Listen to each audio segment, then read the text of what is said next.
5 مرتبہ اذان ہوتی ہے اور ہر اذان میں اللہ اکبر 6 مرتبہ کہا جاتا ہے.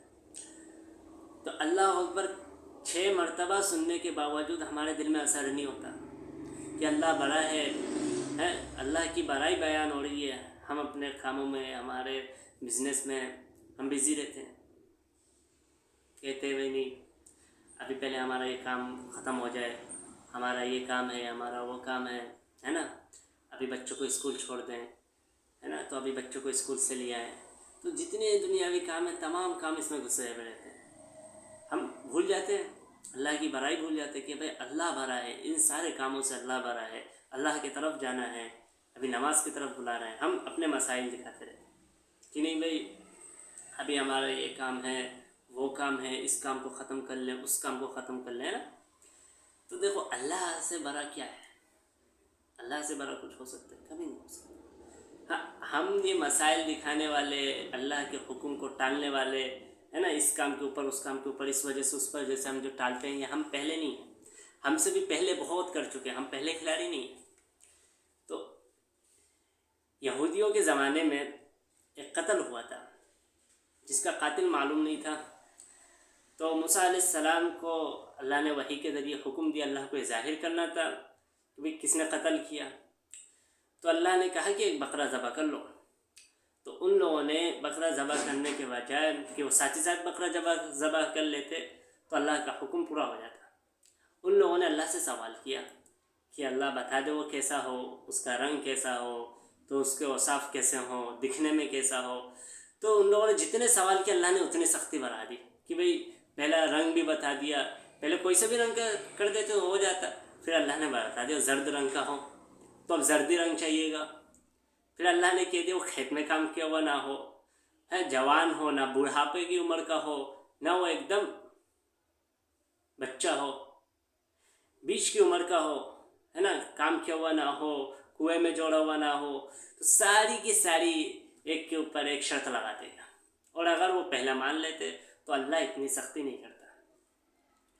تو پھر یہ ہوا کہ جب اس بکرے کو ذبح کیا گیا، اور کرنے کے بعد اس قاتل جو مقتول تھا جس کی لاش تھی، اس کے لاش میں ایک ٹکڑا مارا، گوشت کا ٹکڑا مارتے وہ زندہ ہو گیا، اور زندہ ہوتے اس نے جس نے قتل کیا تھا اس کا نام بتا دیا.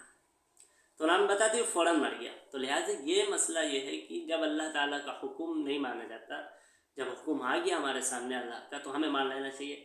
اور اگر ہم نہیں مانیں گے تو اس میں سختی بڑھتی رہے گی، سختی بڑھتی رہے گی، اوپر سے سزائیں بھی بڑھتی رہیں گی. تو اس لیے ہمیں چاہیے کہ اللہ کا حکم آ گیا تو اس کو مان لیں. اب پہلی بات تو رہی کہ اللہ کی بڑائی، اللہ کا ڈر، اللہ کا خوف ہمارے دل میں ہونا چاہیے، ہے نا. محبت، اللہ کی محبت بھی ہونا چاہیے کہ اللہ سے پیار ہمیں اتنا زیادہ کرنا چاہیے کہ ہمارے منہ سے سب سے پہلا پیارا لفظ اللہ کے لیے نکلنا چاہیے کہ اللہ ہم سے کتنا پیار کرتا ہے، اللہ کتنا پیارا ہے، اللہ ہمارا اپنا پیارا ہے. میرا اللہ جب نکلے تو دل سے نکلے، ایک دم اندر کی تہ سے نکلے کہ اللہ لفظ اللہ تک پہنچے، احساسات کے ساتھ نکلے.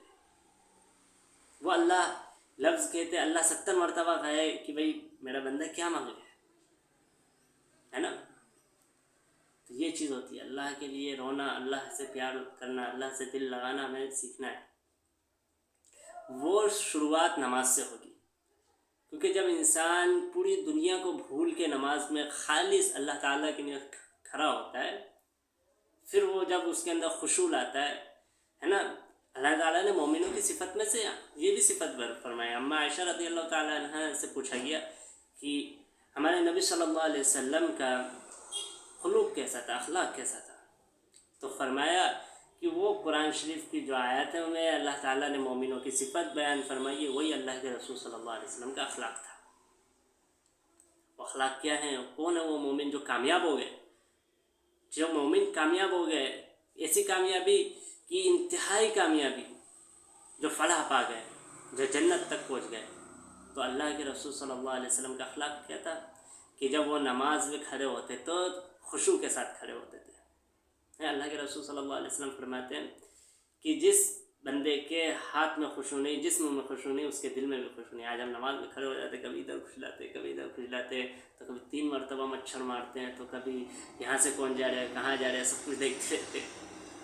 نماز کے بغیر خشوع، ہاں خشوع کچھ علماء کہتے ہیں کہ فرض نہیں ہے، کچھ علماء کہتے ہیں، امام غزوالی رحمۃ اللہ علیہ کہتے ہیں کہ یہ فرض ہے، لیکن اگر مقبولیت میں جایا جائے تو نماز میں خشوع قبولیت میں بڑی چیز ہے۔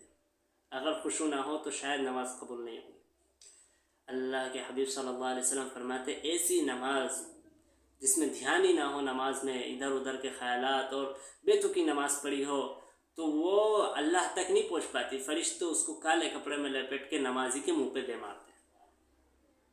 ایسی نماز سے ہمیں بچنا ہے، ہماری نماز کو بنانا ہے، ہمیں ہمارا دل اللہ سے جوڑنے کے لیے نماز میں سب سے پہلا اللہ سے ہمیں جڑنا ہے، پھر ہماری نماز ہمیں قبول کروائے گی، اللہ تعالیٰ سے جڑیں گے، بہت سارے گناہ معاف ہوں گے۔